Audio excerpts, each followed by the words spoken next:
On va faire intervenir Pauline, parce que du coup, elle a aussi une expérience des réseaux.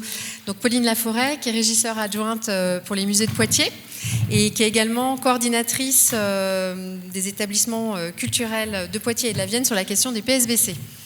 Donc là, on va avoir un exemple territorial. Je te passe la parole, Pauline. Merci. Et merci beaucoup, il y a Anthony et Clara. Bonjour à tous. C'est bon. Donc, je remercie la FROI de m'avoir invitée. Je suis toute seule aujourd'hui, mais je vais parler au nom du groupe de travail qui travaille donc, sur le territoire de Poitiers-Nouvelle-Aquitaine. Donc, je vais vous parler de vraiment la mutualisation du PSBC à l'échelle d'un territoire. On a un tout jeune groupe, donc ça va vraiment être la présentation très très initiale. Donc ça a commencé en 2020. Dans le cadre de mon travail au musée, j'étais à la recherche de couverture ignifuge pour une exposition temporaire. Et donc du coup, en urgence, j'ai contacté tous les partenaires culturels de la ville pour savoir s'ils en avaient en stock. Donc voilà, et de fil en aiguille, on s'est mis à parler de nos PSBC. Et très vite, c'est surtout la médiathèque qui a fait part du souhait de plusieurs établissements de se réunir autour d'une table pour vraiment faire un point ensemble sur le PSBC et sur une éventuelle mutualisation. Donc, dans un premier temps, je vais vous présenter les 6 institutions qui composent notre groupe, puis notre démarche et nos objectifs, et enfin nos projets. Donc, les 6 institutions relèvent de 5 tutelles différentes. On est chacune à un degré différent sur le PSBC, avec des différences de moyens humains et matériels consacrés à ce projet. Donc les archives départementales de la Vienne, les archives municipales de Poitiers et communautaires de Grand Poitiers, les archives régionales Nouvelle-Aquitaine, la médiathèque François Mitterrand et son réseau, les musées municipaux de la ville et le service commun de la documentation de l'Université de Poitiers. Donc pour chacune de ces institutions, j'ai demandé à mes collègues de faire une petite fiche de présentation que je vous laisse découvrir. Je vais juste les présenter assez rapidement. Donc, tout d'abord, les archives départementales de la Vienne, qui sont représentées au sein de notre groupe par Valérie Rebière, qui est chargée des fonds iconographiques et de la conservation préventive et du PSBC. Donc, c'est une équipe de 20 personnes, mais elle gère seule la rédaction du PSBC. Et dans cette démarche, elle participe à des ateliers proposés par le service interministériel des archives de France, dont elle nous fait part. Il y a les archives municipales et communautaires de la ville de Poitiers et Grand Poitiers, représentées par Sabrine Guis. Donc, l'équipe des archives très réduite, 3 équivalents temps plein et demi pour une quantité vraiment assez importante de collections. Donc, cette équipe a suivi une formation sur le PSBC par le Bouclier Bleu France et a commencé à s'équiper en matériel d'intervention d'urgence adapté à leurs fonds et à leurs risques identifiés, donc notamment inondations et moisissures. Le service des archives de la région Nouvelle-Aquitaine, site de Poitiers, représenté par Jean-Jacques Favreau, qui est archiviste. Il est le seul à se consacrer au PSBC en plus de ses missions d'archiviste réparties sur 3 sites, Bordeaux, Limoges et Poitiers, et la région Nouvelle-Aquitaine est très grande. Ensuite, nous avons la médiathèque François Mitterrand et son réseau. Donc là, ils sont 4 personnes dans le groupe. Il y a Florent Paluot, qui est responsable du pôle des collections de conservation, Karine Minet, responsable des collections anciennes, locales et spécialisées, Clémentine Ordzinski, chargée des livres anciens et du Fonds général, et Pierrette Bruno, responsable du dépôt légal imprimeur. Donc, comme les archives municipales et communautaires, ils ont suivi une formation par le Bouclier Bleu France et ils ont investi dans du matériel d'intervention d'urgence. Donc c'est un réseau, mais les collections ne sont regroupées que sur un seul site, vraiment les collections patrimoniales, et ils auront le projet d'étendre le PSBC ensuite aux œuvres de l'Artothèque. Et le dépôt légal, quant à lui, il est sur le même site que les archives municipales et communautaires, donc ils ont déjà l'habitude de travailler ensemble sur un même bâtiment, et ça a son importance déjà pour fédérer le groupe. Donc ensuite, les musées municipaux que je représente au sein de ce groupe. Donc nous, notre PSBC au sein des musées de la ville de Poitiers a été demandé par le service Musée de France déjà il y a bien longtemps, vu qu'on a un musée labellisé. On n'a jamais vraiment le temps de s'y consacrer. Et du coup, le confinement et le télétravail, ça a été l'occasion vraiment de dresser un bilan, d'élaborer des outils et de déterminer des objectifs. Donc jusqu'à présent, on était juste les 2 régisseurs à s'y consacrer, donc Nathalie Louis et moi-même. Et là, maintenant, on va essayer d'impliquer nos responsables de collection, parce qu'on va arriver dans la phase de priorisation des œuvres. Et puis, ils veulent à tout prix aussi organiser des exercices avec le SDIS. Donc, on a plusieurs bâtiments. Pour le moment, on se consacre au musée Sainte-Croix, qui est le bâtiment qui accueille les collections permanentes. Et ensuite, on s'intéressera à nos réserves externalisées, où c'est toute une autre problématique, car c'est un bâtiment extrêmement récent qu'on a eu en 2019. Et enfin, donc, le service commun de la documentation de l'Université de Poitiers. Donc, ils sont représentés par Anne-Sophie Traîneau-Durozoy, qui est responsable du Fonds ancien et du pôle Moyen-Âge, et par Stéphanie Frébaud, de la bibliothèque universitaire Michel Foucault.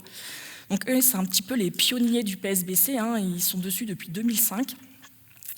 Et ils sont vraiment dans la phase du faire vivre le PSBC, tout ce qu'on a pu voir cet après-midi. Donc, comme vous pouvez le voir, on a des tutelles variées, et avec des hiérarchies plus ou moins impliquées, des collections aussi, ça a de l'archive, documents graphiques, il y a vraiment des objets mobiles, voire immobiles. Et pour autant, même si on a la même volonté de sauvegarde du patrimoine avec l'idée de ne pas réinventer la Lune, on veut se nourrir les uns les autres, mais en même temps, dans notre groupe, personne n'est vraiment consacré à 100% au PSBC. C'est quelque chose qu'on fait en plus de nos missions qui sont déjà bien prenantes. Donc, notre démarche et nos objectifs, donc on se base sur un partage d'expérience, c'est, je pense, l'essence même d'une mutualisation. La démarche, elle a été initiée par le service commun de la documentation de l'Université de Poitiers, qui en 2019 a contacté les archives départementales, la médiathèque et le musée. Ils voulaient juste déjà échanger, rencontrer les partenaires identifiés, et puis forcément la pandémie arrive. Ensuite, il y a eu le télétravail et la relance progressive de tous les autres projets, et donc du coup le PSBC n'est plus en tout cas une priorité pour de nombreux établissements.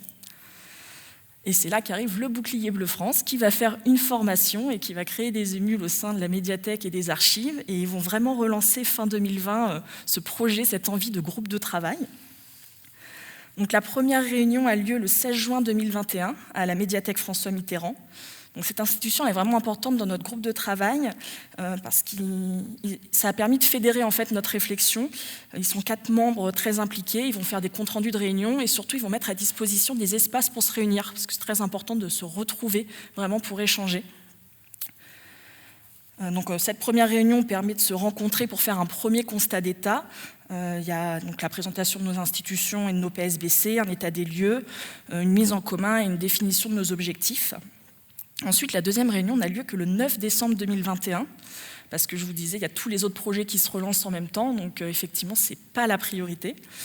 Donc, cette seconde réunion nous permet vraiment d'approfondir nos attentes vis-à-vis d'une mutualisation et de faire un bilan sur les premiers devoirs que nous nous sommes donnés, comme par exemple faire la liste des lieux pouvant accueillir des collections ou d'autres institutions culturelles à contacter au sein du territoire. Donc ensuite, la troisième réunion a lieu le 11 février 2022 et en fait, cette réunion, c'est l'occasion de visiter vraiment un site. En fait, notre travail se base là-dessus, sur des visites aussi des différents établissements. Donc on a commencé par la médiathèque, notamment les magasins et les lieux de stockage des collections, avec vraiment un point de vue PSBC, donc les lieux, les matériaux, les personnes. Et donc la dernière réunion en date, elle a eu lieu vendredi dernier sur le site des réserves externalisées.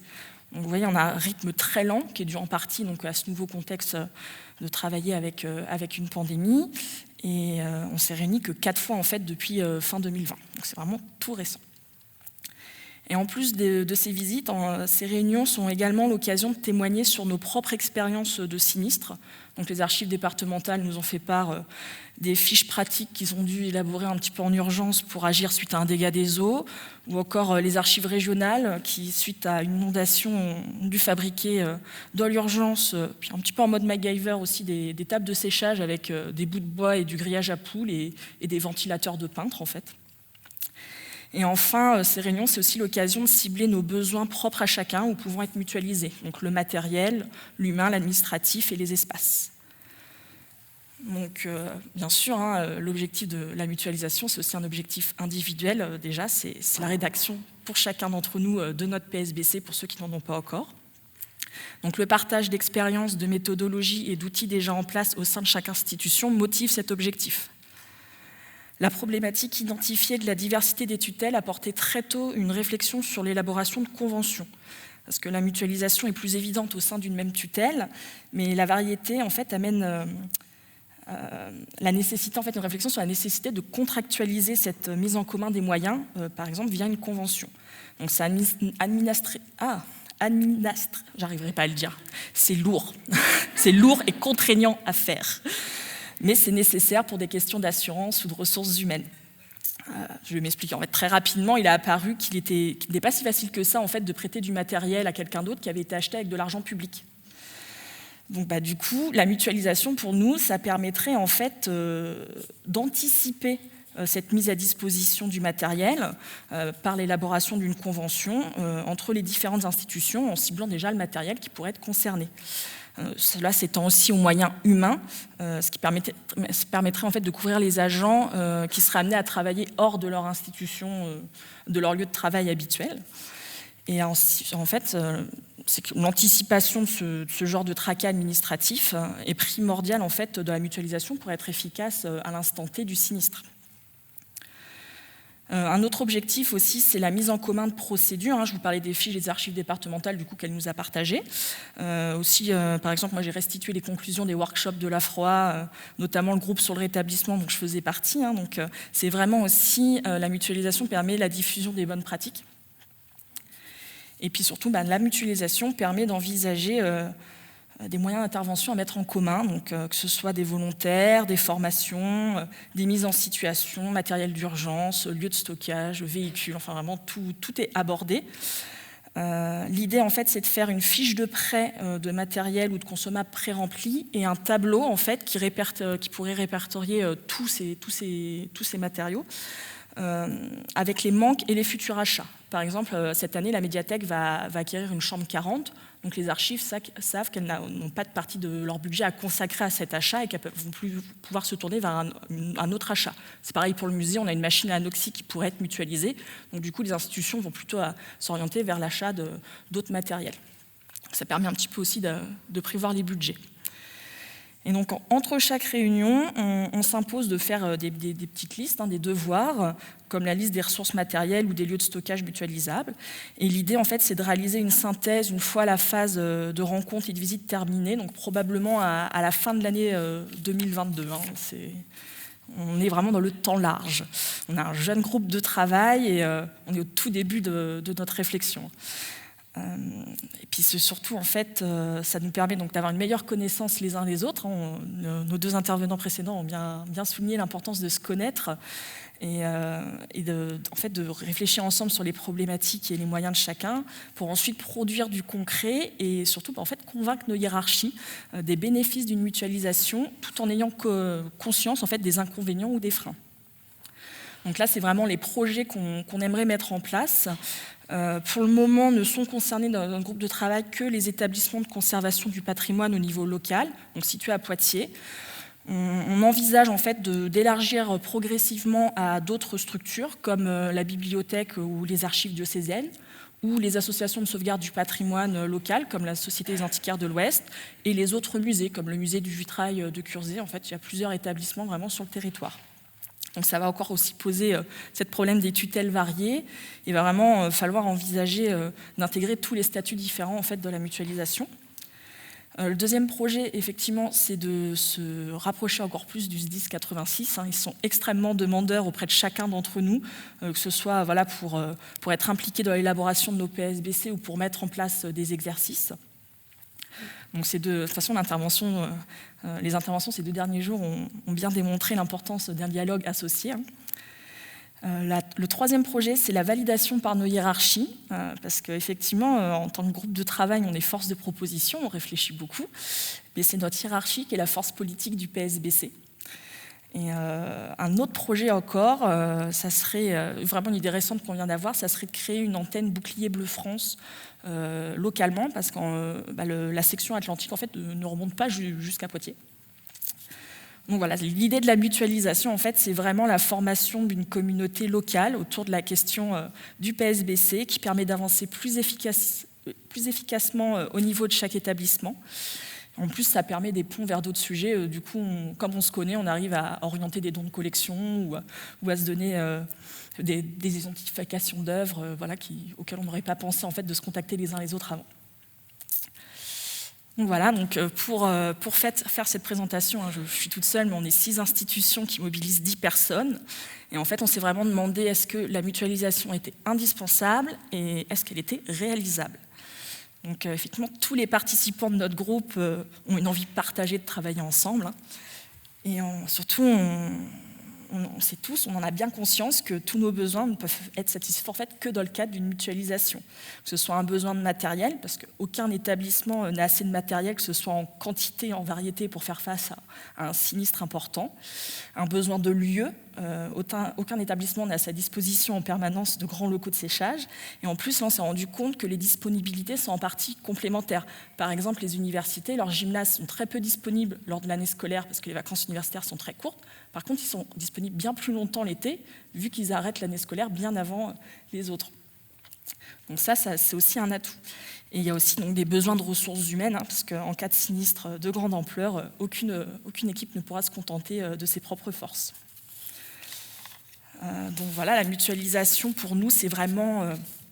ça nous permet en fait d'avoir une réponse plus rapide et efficace si elle est préparée en amont, parce que les équipes se connaissent, les contacts à prendre dans chaque établissement sont bien définis et les moyens à disposition sont bien identifiés.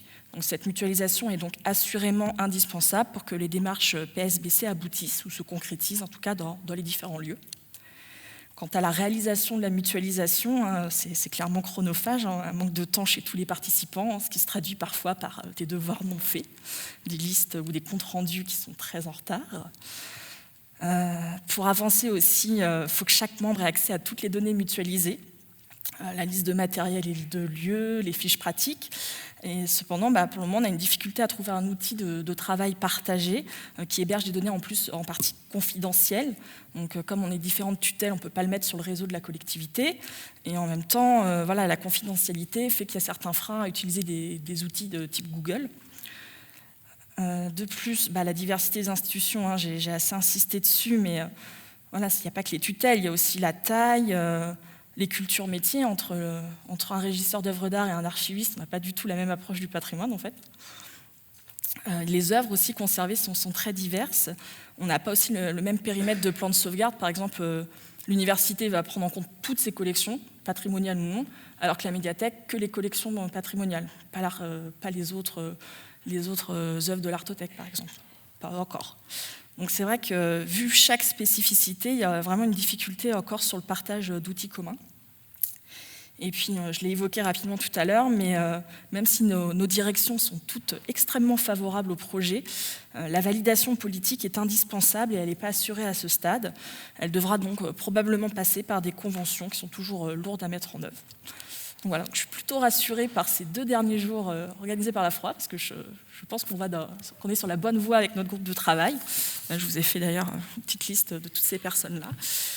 Et voilà, donc on est vraiment tout jeunes et on est hyper motivés du coup maintenant.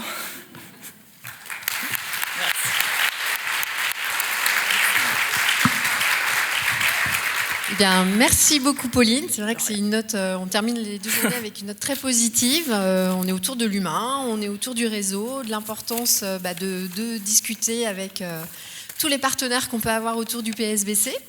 Malheureusement, on ne va pas avoir le temps pour des questions parce qu'on doit rendre la salle très rapidement. Mais j'espère qu'on va pouvoir poursuivre les discussions autour de cette thématique au sein de l'association, au sein de nos différentes institutions. En tout cas, on était ravis que vous soyez si nombreux à ces 2 journées. Merci beaucoup à tous d'être venus de toute la France, de la Belgique, de la Suisse. Voilà.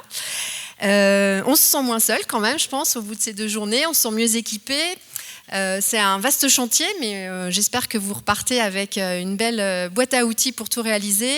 On mettra, je pense, pas mal de choses en ligne, donc n'hésitez pas à vous connecter prochainement sur notre site.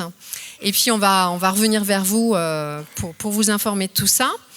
Un petit mot pour vous dire, pour vous rappeler dans les actualités de la FROA qu'il y a une prochaine visite du site Arkea qui est prévue. Alors j'ai 13 mai, donc n'hésitez pas à vous inscrire. On attend aussi vos retours, vos projets, vos idées de visite. N'hésitez pas à dire, voilà, moi je lancerai bien une visite de mon établissement, quel que soit le territoire, parce que vous avez vu qu'on commence à avoir un maillage de la FROA assez important.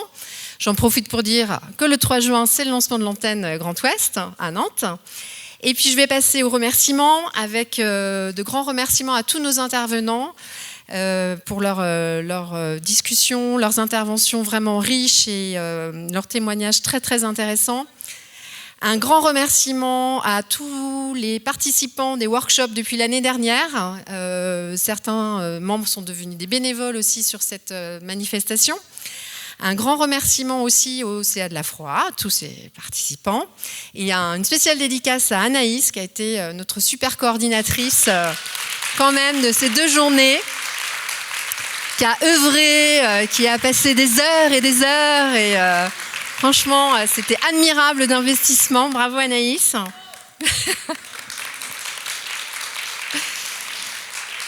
Et puis un grand remerciement à toute l'équipe du Centre Georges Pompidou qui nous a mis cette superbe salle à disposition, ainsi qu'à l'équipe technique là-haut. Merci beaucoup.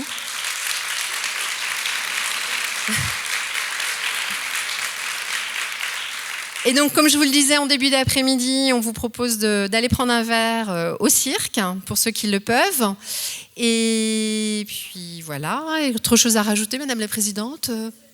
Ah oui, les ERC, on se retrouve aussi en novembre, du 3 au 5 novembre à Strasbourg. On vous attend nombreux. Ça va être un super moment de partage avec tous nos collègues à l'échelle européenne. Il y a un appel à contribution, si vous avez des idées, n'hésitez pas. Toutes les infos sont sur notre site pour l'appel à contribution, via les réseaux. Voilà. Merci beaucoup à tous et bon retour.